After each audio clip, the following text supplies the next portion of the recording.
Mendekati menagih utang sebesar 5 juta rupiah, seorang pria di Brebes, Jawa Tengah justru pulang dalam keadaan tak bernyawa.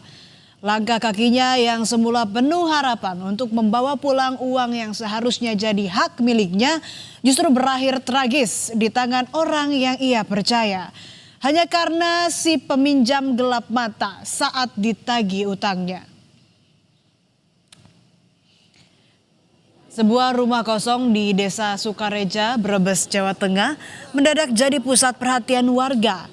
Senin 16 Februari pagi, rumah milik seorang warga yang bekerja sebagai pekerja migran Indonesia yang tengah mengadu nasib di Hong Kong menyimpan rahasia kelam di balik dinding yang belum rampung.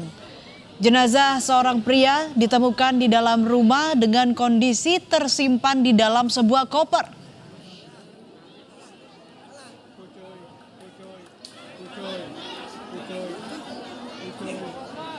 Jenazah di dalam koper ini pertama kali ditemukan oleh saudara pemilik rumah pada Senin 16 Februari pagi. Saat membersihkan ruangan depan, ia mencium bau busuk yang tidak biasa. Curiga, ia menelusuri sumber aroma hingga akhirnya menemukan sebuah koper yang tertutup pasir di salah satu sudut ruangan yang belum tuntas pengerjaannya. Koper tersebut tampak tidak tersentuh cukup lama, namun keberadaannya menimbulkan pertanyaan. Ia memberanikan diri mengecek dan menemukan jenazah seorang pria di dalamnya. Penemuan tersebut langsung dilaporkan ke kepala desa dan polisi.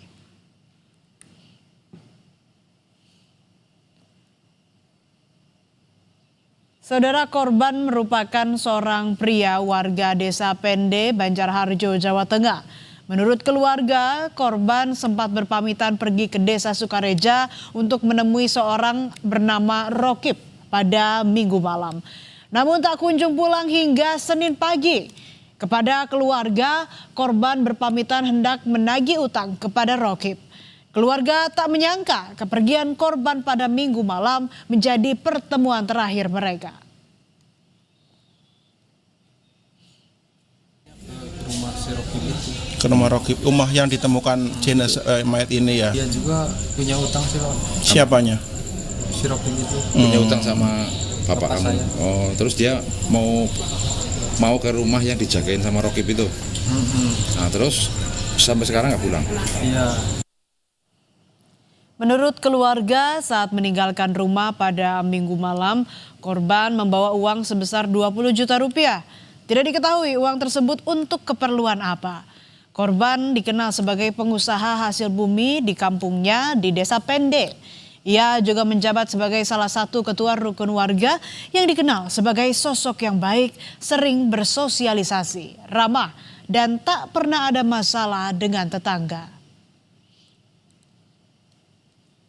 Bawa uang 20 juta sama HP. Mau dibawa kemana? Mau ke tempat rumahnya Rokib. Rokib itu siapa? Rokib itu yang nonggoli rumah yang itu. Yang belum jadi itu. Iya.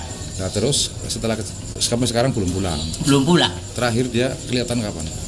Saya terakhir lihat dia kelihatan itu habis maghrib dah di rumah. Pas mau bawa uang itu. Ya. Inilah Rokib, pelaku pembunuhan disertai mutilasi terhadap Sapri yang jenazahnya ditemukan dalam koper di Desa Sukareja, Brebes, Jawa Tengah. Kurang dari 24 jam setelah penemuan jenazah, pelaku akhirnya ditangkap tim Resmob Satreskrim Polres Brebes saat bersembunyi di rumah istrinya di Majalengka, Jawa Barat. Rokib diketahui bekerja di rumah kosong yang masih dalam tahap dibangun. Ia tinggal di rumah tersebut selama 20 hari hingga akhirnya kabur ke rumah istrinya di Majalengka, Jawa Barat.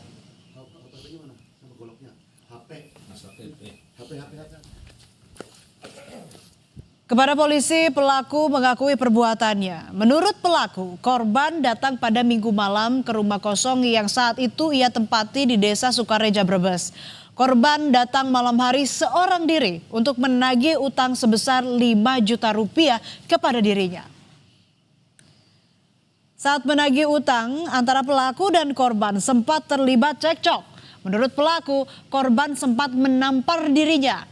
Tersulut emosi, pelaku kesal dan menganiaya korban hingga tewas.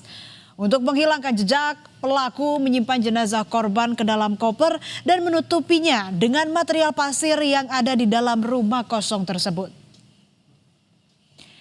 Usai melakukan aksi kejinya, pelaku kabur meninggalkan rumah kosong tersebut. Tak puas dengan menghabisi nyawa korban, pelaku juga mengambil harta korban. Uang tunai sebesar Rp15.622.000 dan 1 buah telepon seluler milik korban dibawa kabur pelaku. Malam itu, rumah kosong di Desa Sukareja menjadi saksi kekejian Rokib.